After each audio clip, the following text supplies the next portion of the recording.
And welcome to Deadflicks. I'm Pepper. And I'm Mike. Annabelle 1, 2, and 3, the breakdown. The paradox of The Annabelle. paradox Of Annabelle. Oh. So, a little context first up.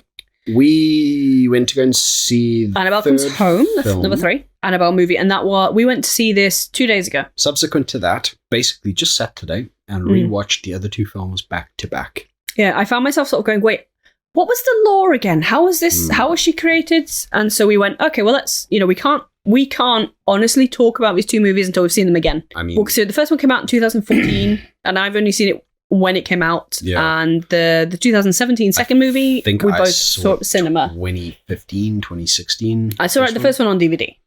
Yeah, no, myself. At the time, I think I was posting about it, and probably one of the most exciting things that I had about that film was that right at the tail end, when the priest is when he's taking the doll into the church, he's about to get drop kicked in the nutsack, like right off the parapet. Yes, I see in the background, and there's the Winchester mobile outside the church, and I think, shit is going down here. That is awesome. Whereas I go, Winchester mobile, I was like, well, you mean like the old lady from the Winchester movie? Because I'd never seen. Well, the Winchester mobile technically would just be a large rifle with wheels. Could be. What's the TV show called again? Supernatural. That's it. Yeah, I've never seen it. Never seen not even a single episode. And it's not for any particular reason. I just never had the time. No. That's how it goes. Well, pro tip, if you're debating watching Supernatural or Grimm, skip Grimm entirely. It's a waste of fucking time. I watched the first season of Grimm, though. I couldn't. I watched it when it was on TV. The more I watched Grimm, the more I wished I was watching Supernatural instead. The graphics were absolutely awful. Oh, God, it was tedious. Anyway. And I think the first issue that we had is across the board, and I mean, this is not going to become a hating thing. No, it's not. It's just errors. There are some errors. It's a discussion thing. It is. So, let's just talk about the linear. Okay, so I'm just going to go straight. So the first story, from what I can glean from it, tells the story of a young woman who murders her parents with her boyfriend whilst trying to summon a demon and kills herself. And the doll is then possessed by a small child / old lady, because you see this little child come running, but you never really get any idea what exactly this demon is. Small child? When it comes running at the woman in the doorway, it's like a small child suddenly. A small child that gets bigger. Yeah. So it's very unusual. So you got a pregnant lady. Well, he's not pregnant. I know, but it's a yeah. So I'm just being awkward. But I'm just going into I'm not going into the full descriptions of the stuff. I'm literally just going. So that's the premise, is that this doll has a demon in it that was summoned by a woman who her and her boyfriend died over it, and so very Chucky style. Yeah, and there's like a drop of blood falls from her and goes into the doll's eye and is absorbed. Kind of sucks the blood out. So you have no reason at all to have any other thought than the fact that this young woman dying over the doll and her attempting to summon a demon is the reason that this doll is possessed. And that is your understanding for that whole film. I think our framework should be around this, specifically that within each film, in and of itself, not the lore in the background, not the canon stuff from the Conjuring universe. No, none of that. None of that stuff. Each film needs to be able to hold up under its own rules and give the audience, which is us, everything we need to understand what's going on and not feel alienated from the experience. Yeah. So we really don't understand quite what's going on with that. The small child, then it's the big woman comes running at her, and it's a demon, or is it a ghost? Or you never quite. I mean, it's the ram ghost that wants a soul, and it's kind of convoluted. The occult order of the Ramarumi ramen noodle. Anyway, so that's that one. The second film. It's then the creation of the doll. And so you're like, oh, okay. So we've already seen with the first movie, the doll was created by this woman deading over the doll. I think to just kind of backtrack, just sequentially to make this make even less sense than it does. Yeah. So completely separate to the murder that is about to happen next door. Yeah. A husband, he's basically trying to... He found this doll that his wife's been looking for years, and she's a doll collector, and it's this specific one that she's been trying to track down, and he gives it to her as a gift, and it happens to be this Annabelle doll, And she is so thrilled. Nothing crazy happens. Yeah. She gives it a hug and puts it on the shelf, and she's totally thrilled. Then that night, this murder happens next door. And this doll has zero damage to it. Nothing to do with anything. It's absolutely pristine. Fresh out the box, no damage to the clothing. It's not dirty. It's not anything. There's no blood on it. Nothing. Yeah. Then we go to a second film, and this film is set 20 years, 16 years. Yeah. 16 years. 16 years prior. And so this doll is whittled by the owner of a house. Yep. His daughter has died. His wife and him may say a prayer and wish that anybody that will allow them to contact their dead daughter and have her back in their life, they will offer whatever they want to them. So some entity that they believe is the daughter is back around the house again and asks to move into the body of the doll. And they go, yeah, whatever the fuck you want, mate. So the doll is now possessed by a demon. That this will get into the discussion. Just move it. There is cohesion with the real lore of the stuff that this is based on, and the original kind of. But there's no cohesion between with itself. It's just the fact that you have for me, it was just like, wait, so a demon moved into the doll from this family, but also a demon moved into the doll from the previous film. It's like the demon was there, but it wasn't there. But it went on a holiday, and it went off with the girl, and it chewed its way out through the wall. It was just. It's all over the place. It's all over the place. And what's worse... And I was just going to finish off and round off the connection between the two films. And what's worse is, so then you have... So this film ends, and it's a group of orphan girls that happen to be staying at this house with the doll, and the demon from the doll then possesses one of the girls, who then calls herself Annabelle after this doll. Yeah, she and is adopted. She gets the fuck out of there. She gets the fuck out of there and gets adopted by this nice couple, who happen to randomly be living next door to the couple in the first movie, who are having the baby, and have miraculously somehow got the Annabelle doll that is the doll that possessed... It's so tenuous. It makes this... And of course, the adopted daughter then wants the doll back and dies over the doll, and yet... Yeah, she slits her own throat. And yet why? Because if she was the demonic possessed girl, then why would she kill herself over the doll if she's the demon? And... It makes zero sense. Like, maybe the demon was trying to get out of the girl back into the. It just fucking. Makes it literally to the point where you're going. How could somebody have written this and not said, why are we writing plot holes and failures in story like this? The entire thing was a plot hole. That's what's really disappointing, is because there's a lot to love about them. There's so much to love. And they don't help you love them. No. We'll talk about the third movie. Yeah, the third movie completely separate to that whole kind of lore and things. I think what happens, and this is the big issue, is basically the initial story, and this is going to the actual kind of tale of how the Warrens came into this. In real life. This is real life. So this is outside of the Conjuring universe, outside of James Wan's stories. Whatever their freaking adaptations are. This is the non-fiction history of the Annabelle doll.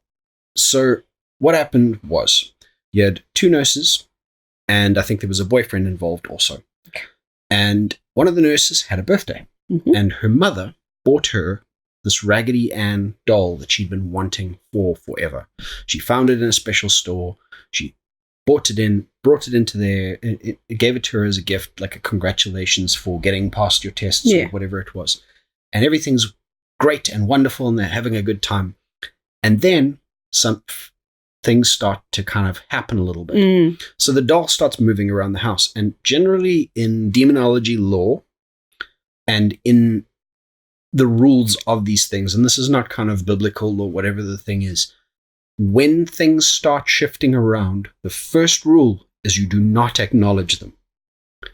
With every kind of piece of attention you give it, every acknowledgement you give it, it gets a deeper kind of foothold in this plane, and then you start interacting with it and talking to it as if it's something that exists, that is tangible in today and now. So, of course, naturally, this doll basically becomes a fixture in their household. Oh, it's the doll. The doll's moving around. The doll's doing this. It's going to be over there. It's going to be over here. Writing things and scratching people. Was that it? That comes in a little bit. Okay, I knew there was something to do with that. I don't know if the writing thing was actually a thing at all, to be honest. Okay. But I know that they thought, because there was a graveyard nearby, or there was some kind of whispers about dead children, something like that. You know, kind of as kind of like when somebody says, "Oh, we've got a ghost." People say, "Oh, maybe it's the next door neighbor. They lost their daughter." Yeah. Maybe this happens. I don't know the specifics of how the idea occurred to them, but I know that they brought a medium in, which is the second thing you do not fucking do. Don't try and contact the talking dog moving thing. In addition to saying, "Hello, we want to talk. Stick around. We like you moving around in our house and creeping in the dark corners and licking our ears while we sleep." I was going to say, as people who... I got the heebie-jeebies. Living in a place where... Yeah, there are ghosties in here. Yeah, well, we have this unusual mirror that we've covered because we do not want to look into this mirror because there's something wrong with it. When I moved into this house, the first thing I said...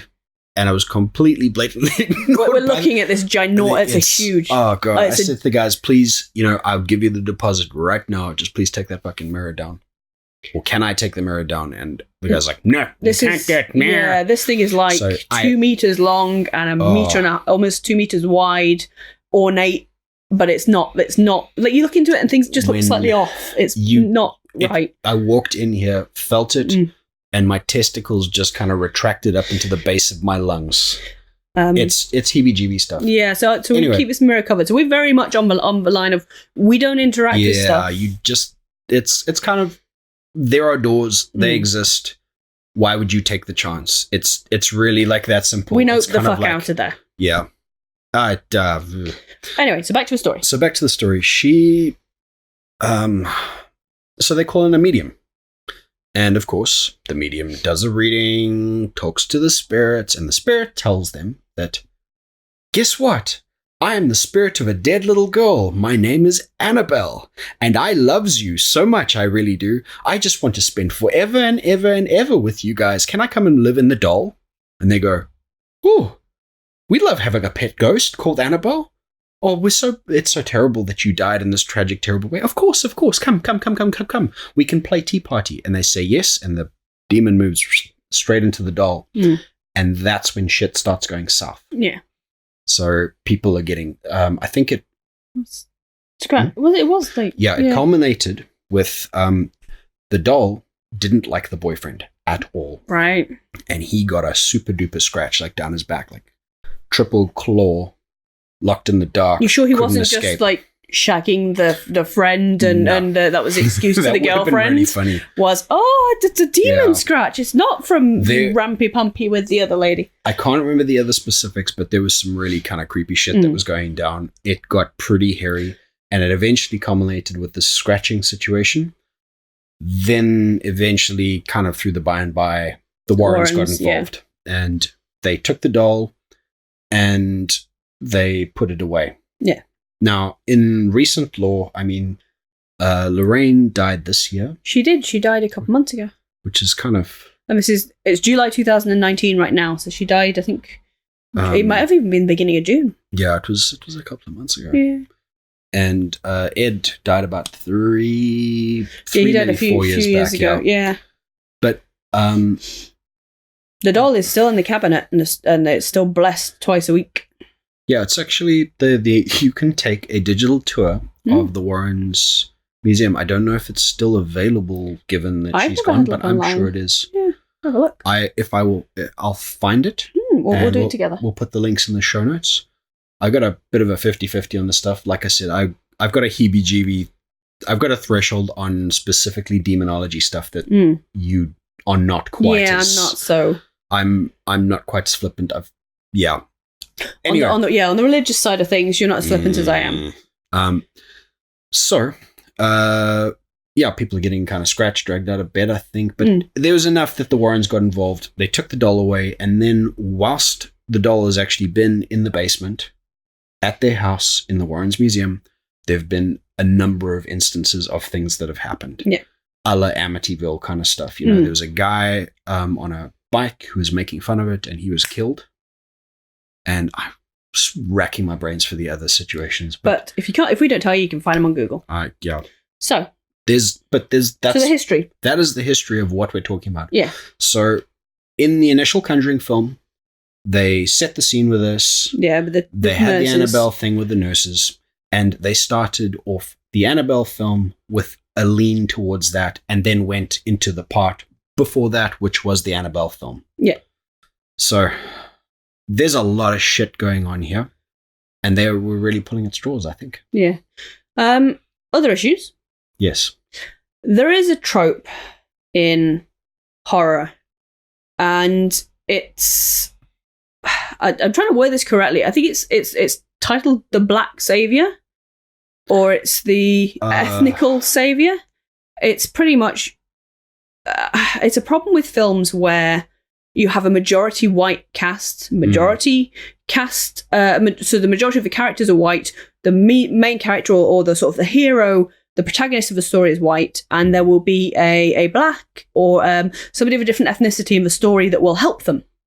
Yeah. And in all these films, they give up their life to save the white person, to save the white baby, to save... They never get to be the hero of the story. They're always just kind of this plot device, and it really irritates the crap out of me. And this was Annabelle, the first movie. Oh my god, you've lost your baby.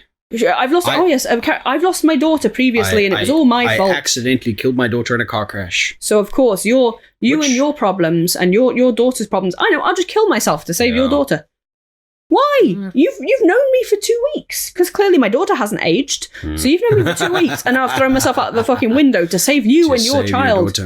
Why? Nobody would do that. When this whole thing was going down, like, I suppose she'd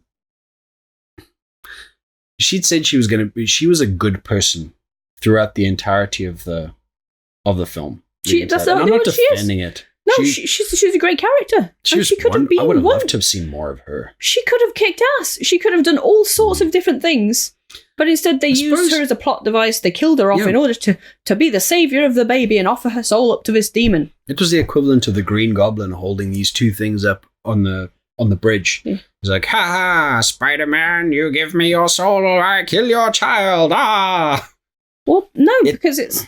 It was like this blackmail situation where the demon had taken the baby, like, off the plane. The baby was, like, gone. No, but to the point of the woman being a savior, I mean, this woman isn't, like, dying to go and be with her daughter. She's given her soul to a demon. Devil. Yeah. To save this child. This child that she has nothing to do with. That's no, I'm not arguing the logic of that. Yeah. Like, the entire situation was ridiculous because it then instills the fact that it nullifies every other situation, because if the demon wants it wants a soul, all it's got to do is walk around and start snatching up babies and writing in crayon on the roof. You know what I mean? And it snatches the baby, takes it off the mortal coil, like invisible hidey baby. Yeah. And goes, "Give me your soul to save your child." And people will just kind of slit their own throats because, mumsies. Well, that's what they were trying to do. Mums and kids. And it was such a tenuous ending. It's just, it happens so often it happens so often in movies that it's become this thing that when you see it happening, you're like, really? Again. Really? Yeah, that's... I think we need to dig this. I would do. I want to have a proper talk about it, but it very much is this, right? We need to make sure that we have a cast where we have different ethnicities in it, but we'll add one person of a different ethnicity and we'll make sure that they die saving the white people. Yeah. Which really, really irritates me when they do it in movies. I suppose in kind of scary movie, it's kind of... A scary movie, yeah. With a Jack Johnson from Black News. Yes. White folks are dead. We're getting the fuck out of here. And they drive and they pull out of the park. And that's literally pure to the horror tropes where any black couples, black people, they die first. And it did happen. It was like in the 80s, it was majorly bad. And then in Scream 2, you've got Jada Pinkett Smith. And does she pegs it? Yeah, because it's the black couple in the beginning. Black couple at first people, and they're the only. I think they're like the only black couple in the whole movie, and they're killed off in the first 10 minutes of the film. And she's got a black roommate. Yeah, who dies trying to find out who the person is behind the mask for Sydney. She goes back to the car because she has to be the one to find out who it is. That's the second one, or the first one? Second one. It's all the second one. Yeah, she has to go back for Sydney to find out who's under the mask and then dies. Again. We need to dig this shit up. It's a real problem with movies. Okay. Moving on from that issue. Okay. So we've basically said across the board that there is a cohesive issue. I think we should talk about the third film. I think we should. So we covered the first two. That's just generally just talked about the negatives from the first two. The cohesion doesn't work. There is issues with the tropes. Down is up is down, left is right. Characters. We liked the second film. And it was a fun watch. I love the design of the demon. Can I say something else? Yes, of course you can. So in the first film, you promise it's interesting. That's always interesting to somebody. Maybe not you or anybody watching, but I think it's interesting. Okay, that's fine. In the first film, the first time I saw it, and this was very early in my kind of like horror education, small case E education. At the point where she'd had the baby and then she was in the basement, that thing where the demon turned up in the dark on the stairwell, that made me jump. Yep. But as before, I said I'm primed for this stuff. Yes. I am really... But that's what was fun. The demon itself, when it appears, is fun. It's creepy. It's on the ceiling. It's in the wall. It's about to leap at you. It's just something else. That thing's weird. It's weird, but it's really well done. So I like that. The visual effects, I never are let down. Like, I am never disappointed by the visual effects. Yeah, by what they actually do. The graphic, it's great. It's really well done. When they do kind of a couple of... The misdirections are fantastic. In the second film, the death of the father was probably my favorite of that whole thing. Where fingers all bent back like mine. And when the possessed girl goes round the corner. Yeah. So she kind of, you hear her kind of in the wheelchair. She goes, quick. And he stands there and he looks at her. And then she stands up out of the wheelchair and she looks at him and smiles. And then she steps back into the shadows and her eyes start kind of glowing white. Yeah. And then she gets taller and you can hear the crunching and the snapping of bones as her whole body kind of reconfigures into this demon shape. But also it's the woman. It's the earlier. So you sort of get the origins of the demon and you see the little girl at a tea party and the mother comes in with a crucifix and she stands up. And her legs extend, and it's like a 6 foot tall man in a little dress. Oh yeah, and then it's got man knees. It's got man knees, and it's just like man knees, crunchy, twisty fingers, and but I think that's something that Conjuring stuff does really, really well. I think the only thing that was a shame with the thing where the dad dies after he bends, like they've made him grey. They just made him grey, like he's just dead on the floor, and it's like. There's a scene in the latest Hellboy movie, which... Go and watch the shit Go watch the shit out of it, it's great. But there's just a scene, which isn't relevant to any of the storytelling, but two characters have their bones kind of destroyed from inside them. They turn to like this weird sack of flesh that crunches and crumbles. That would have been so much better to see with the body at the end. It's just a tangled mass of like the bones all twisted and broken under them. Yeah. Broken but this was just, he looked the same but grey. Which, it was like he'd been lying there for 60 years. Yeah. And they'd only nipped out to the corner shop for cigarettes and milk. I know, but it wasn't even like, the absentee father I've nipped out to the corner shop for... No, I mean the nun. The nun, yeah. The nun took the kids down the corner shop for cigarettes and milk. Buckfast. Buckfast. Okay, so, moving on to the third one. Third movie. Went to see it. Annabelle comes home. And she does. She does come home. I think she was already at home, which I think the title in and of itself is a little stupid. Annabelle comes out of the closet. That would have actually been a better title. Call us James. Annabelle the Release. The Release. Annabelle Orgasms. Yeah. Call us James 1. We'll retitle your films. So again, graphic design, awesome. But it felt, and I'm going to, without getting too much into it, this felt like they looked at Cabin in the Woods and spoilers for Cabin in the Woods at this point. Yeah. And you really need to see it if you haven't seen it. Because it's been out for almost 10 years. Yeah, but not everyone out. No. Not everyone who'd be watching this has been born in the last however many years. So many things we talk about are new to a lot of people. So in reference to Cabin in the Woods, imagine a basement with lots of interesting artifacts. And you are intrigued in what all that happens. And that's Cabin in the Woods. In this, it's a room in the basement with lots of artifacts. But somebody touches all the artifacts. Yeah. And shit. It's like they start to activate. Artifact. Warehouse 13.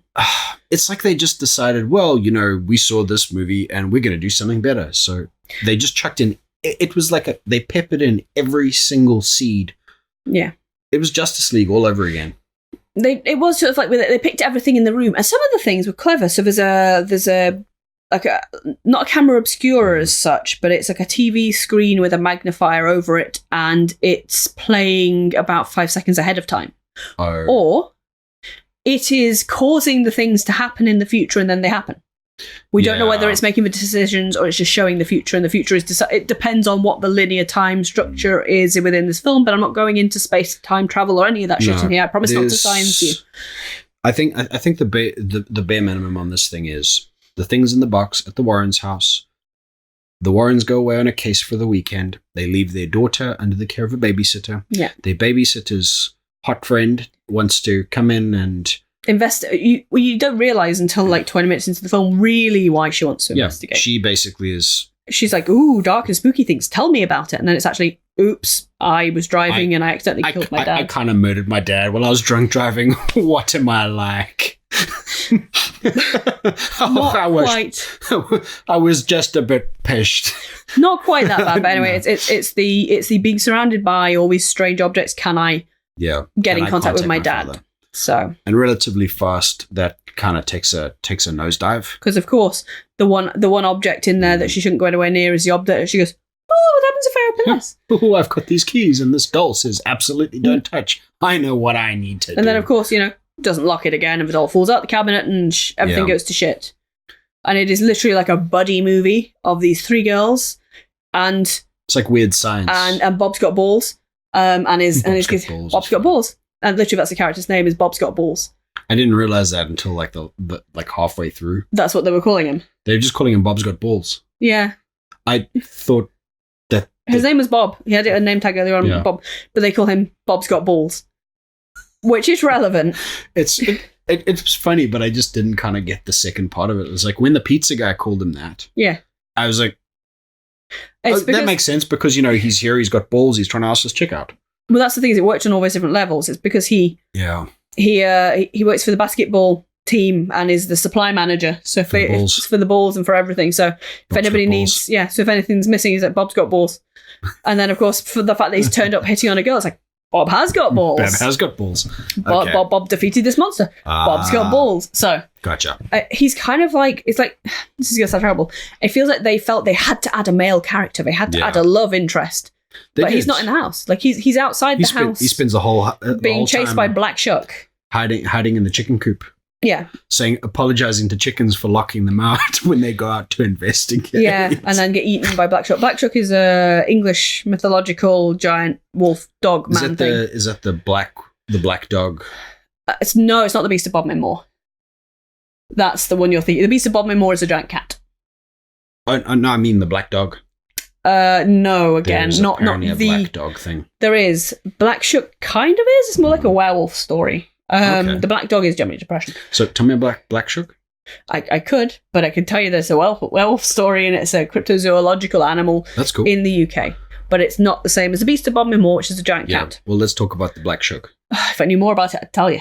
Oh, is that what we're trying to get to? Okay, fair enough. Dodging the question, and he doesn't get my hints. I thought you were saying, well, this is what it is. Nope. I'm a snooty person. Well, if you give me a phone, I can look it up for you. Okay, so while all the stuff's going on, there are the relevant artifacts in the basement from all of the previous Warren investigations that are mostly made up, as far as I can tell. And they basically give us like a... There's another fact I need to look up as well. Okay. They give us this kind of teaser of all these other franchises that they're going to be dropping in the Conjuring universe, which I think it derailed the film a lot in that regard. Like it just kind of tripped up because there were so many little pieces of lore. Like, for instance, the Black Shuck. The Black Shuck, Old Shock, or simply Shuck, is a name given to a ghostly black dog which is said to roam the coastline and countryside of East Anglia, one of the many ghostly black dogs recorded in folklore across the British Isles. Accounts of Black Shuck form part of folklore of Norfolk, Suffolk, Cambridgeshire Fens and Essex. and descriptions of the creature's appearance and nature vary considerably. It is sometimes recorded as an omen of death, but in other instances is described as companionable. So this is the Black Shook would have been what Sirius Black was based on. Yeah, pretty much. It's a black shaggy dog. The hound. With fiery eyes who visits churchyards at night. That's... Okay, so they basically had the book of the Black Shook. And it gets opened. It's a spectral dog that turns up in clouds of gas. Clouds of mist and stuff, but again... Which is pretty much every dog. No, it's just the moors and things. They come accompanied by a smelly cloud, mostly dogs. The other thing was you have the ferryman, who I thought when she first said it was the ferryman, and I thought it was the ferryman as well. No, the ferryman is in Over the River of Styx. Now, I believe... Chiron. Not Sharon. Oh yeah, this was it's STYX. Ah. You spell the River Styx is STYX. Yeah. And Chiron in Greek mythology. There you go, I'm reading from there. You are. I did know that though. He is the ferryman over the River Styx, and you give him the silver, and then he boats you to death. You go fishing on very, very fun. Looking for the pronunciation. Chiron. Yeah, as you can tell, we do. Karen. Or Sharon. Okay, yeah, I think it was. I'm sure it was pronounced Sharon. Oh. I'm pretty sure that's how it's. And when we were sitting there, and I was going, I'm sure his name's Sharon. And he was like, "What?" I was like, "No, the guy on the boat. His actual name is Sharon." So they call him the ferryman, and they call him Sharon. But no, so he's the ferryman. And he leaves coins, and you have to pay the price and the toll. But he only can move in darkness and not when lit by land. Yeah. But anyway, so they have their own mythological stuff for each things. But it's a buddy movie. And there was the evil wedding dress.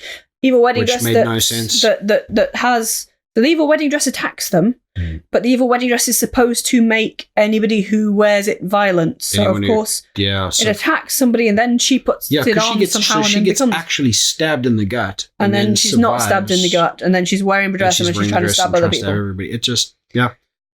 God damn. It was a bit mishmash. It was all the tropes. It was, you're left alone in the house. Somebody gets up to mischief. Yeah. There's a knock at the door. It's not the person you thought it was. It's always the sassy brunette who gets everybody into trouble because she's loose of morals and misbehaving and has some weird thing. And it was, for the most part, all the tropes aside, all the kind of, it just tried to go in too many directions at once and failed to go in one direction consistently, which was a right shame. So we can expect at least 4 separate franchise the different items, from the history. So the ferryman will get a film. Yeah, and so will Black Shook. And the wedding dress. And what was the other one? God. You've got the clapping monkey. You've got the weird TV screen. The clapping monkey shows up a lot. We've already got. See, that's the thing is the music box from the first Conjuring movie is there in the room, which already has a film. Yeah, so basically, they've got this cabinet of curiosities that they're going to use to create the infrastructure for all of these films. Yeah. And that's what it is. Like literally, it's just like an advert. It's an advert for another film. But as a whole, without being kind of too over the top with it, it was a fine film. It didn't engage me as entirely as the second, as Annabelle Creation did. Yeah. Because I think that there was a more astutely executed movie. Yeah. The story moved to the points. You developed a relationship with the girls, and there was some good stuff in this film. But I just think as an all-round movie, it wasn't up to the standard of Creation, in my opinion. No. What I did like is it was its own film. Yeah. It wasn't linked linear storyline-wise with one or two, and I'm so glad they didn't. Yeah. Because it would have become, like we said earlier, so fucking convoluted. We'd have gone, the fuck, turning it off. Yeah. But no. Other than the fact that the cinema experience itself for us was shit. Oh, Jesus. Yeah. Like, I'm not a complainer. I've had bad cinema experiences, but I've never had to go and complain to a manager before at the end of the film. Oh, I did once. Yeah. Sat in a movie, and the two people in front of us smelled like hot feces. I mouth breathed for the whole movie, and just to taste it. I wanted to see this film badly, and it was one of those stories. And I went out at the end, and so. As bad experiences go, this wasn't the worst, but fuck was it close. Batman The Dark Knight Rises, guy next to me, worst BO in the world, and started sniffing as if it was me. And I'm like, dude, it's you. It's totally you. And it was in like a wife beater vest top thing, and it was like, oh, Jesus. But no, this was just underage teenagers in a 15 rated film. Yeah, being twats, and everybody in the cinema telling them to shut the fuck up. And then I had the mouth breather next to me. Did you notice? You know when I kept looking at you and then looking back and looking at you, I was eyeing up the coffee cup next to you because I was going to launch it at them. Believe me, I had my hand gripped around it. I was there, and I was just about. I was waiting for the next incident, and I was going to stand up and tell them to shut the fuck up. Oh, I wasn't going to tell them to shut the fuck up. I was just going to throw the cup at that guy's head. I was, because like the guy. Like 2 down from me had basically told them to wind their fucking necks in as well. Yeah. And if I actually stood up and done that, I would have grabbed the cup by the ear and dragged him. Yeah. out. So that ruined our cinema experience, but didn't ruin the film. Yeah, I had the mouth breather next to me though. Yeah, whole movie. It was like that guy from Black Christmas, down the front. So we get a lot of luck when it comes to watching movies. No, but the guy sat the guy sat on the other side of us when watching Annabelle had a roast chicken with him. He was awesome. He was so cool. This guy was super prepared. While you were rapping to the manager. Yeah. So like I went out into the bathroom, and then I was staying outside the bathroom waiting for you. Yeah. And realized that you probably were not in that bathroom. No, I just went straight to speak to the manager. After 5 to 6 minutes of waiting. Yeah, no, I got to speak to the manager like I said I was going to do. I know. And then, because I had a chat to him on the way out, and then he caught me on the way past, and we got talking again. But this guy walks in there, and he's just cool. Like, yeah, he's just this older guy. He's kind of early 40s. Because he's got 2 shopping bags. He's got wet wipes. He's got crisps. He's got a whole fucking chicken, and he's got cans of beer. And it's he's taking no fucking prisoners. I am here. I'm going to enjoy that. But that's the thing is, it's like when we booked our seats, there was only one seat taken on our row, and that was just this guy on the end. Yeah. And he turns up, puts the shopping bags down, and fucks off. And we just both look at it, and Mike just goes, not a bomb. So he eventually comes back again. But literally, he's like there opening crisps, opens a couple cans of beer, and he's like wiping his hands, and he was like, "Yeah, I brought a roast chicken, but I wasn't sure." And we were like, I just elbowed him afterwards, and I shook his hand. And I said, like, "You're my fucking hero. So man. prepared. You're my hero. I like that." Oh man, he was just awesome. So that was the nicest part of that experience. And he was watching it because his 6-year-old daughter wants to see Annabelle, and he said he would go watch it first to see if it was suitable, and we told him never to take her to see Midsummer because it's super not child friendly. I think he will probably not take it to see Annabelle.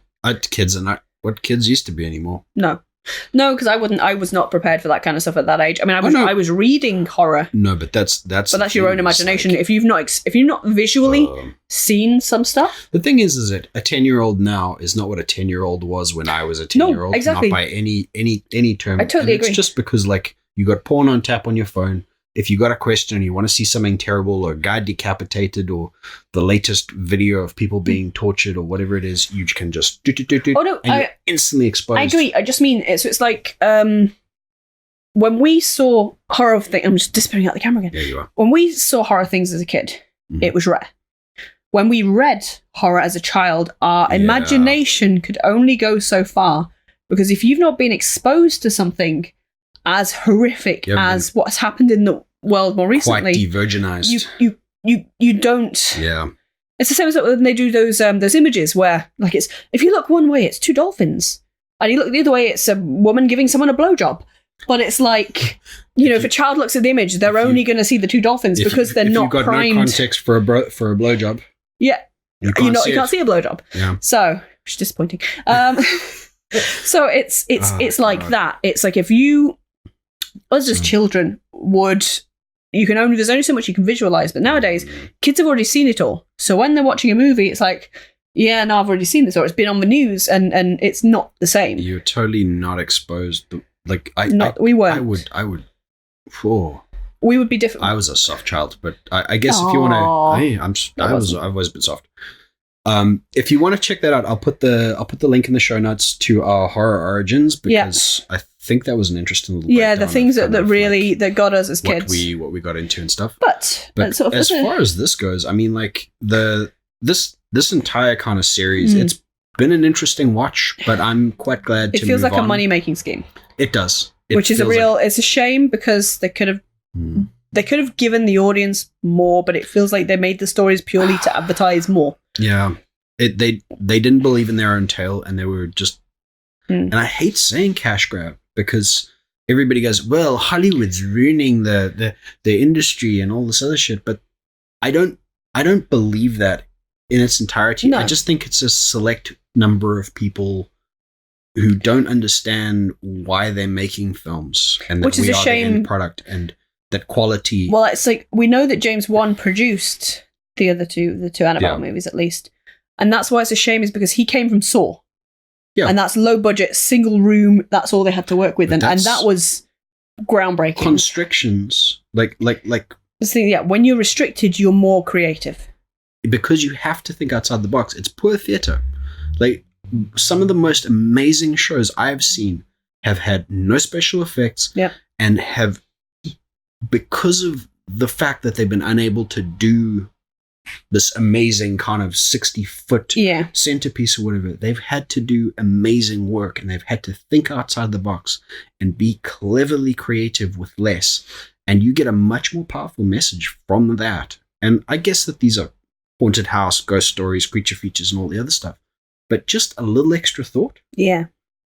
Kind of running it through those extra 3 people, and something. So the stories make sense back to back. Yeah, that was really. It's like, if you do decide to watch them, I honestly would say you should watch. This is going to sound really weird. You would need to watch the first 10 minutes of the first Annabelle movie. Mm-hmm. Then you stop it. Then you watch the second Annabelle movie. So. The first 10 minutes of the original one, of the first Annabelle. Incidentally, most of that is in one of the very end of the second. Is the first Conjuring film. So the first 15 minutes, then. So up until the attack has happened on the neighbors. Okay. So once you've seen the attack happen on the neighbors, then you turn that film off. In the Annabelle movie. In the Annabelle movie. Then you turn it off. Then you go and watch Annabelle Origins. And you Annabelle Creation, and you watch that all the way through. Then you watch the rest of the Annabelle film. Then you watch the rest of the Annabelle film. And then you watch this one. This one. Or alternatively, just skip the first 2 in their entirety and go from Conjuring 1 to Annabelle Comes Home. Yeah. Simple. And we've been talking for so long that it's now 9 o'clock. We got more bing bong, ding dong. Yes. 11 tier o'clock. It is 11 tier o'clock. Okay. So with that, like I said, I'm glad we're at the end of this. Me too. I don't mean the talk specifically. I mean the film watching. The film watching, because it was hard work today. I'm quite happy to put these to bed. I again say I enjoyed the second one more than the most of the 3 of them. The relationships between the characters were better. But if you're looking for something to enhance your Conjuring universe thing moving ahead, you probably just need the 3rd one. So that, I would say, is that. That is that. And we will be right back. Bye.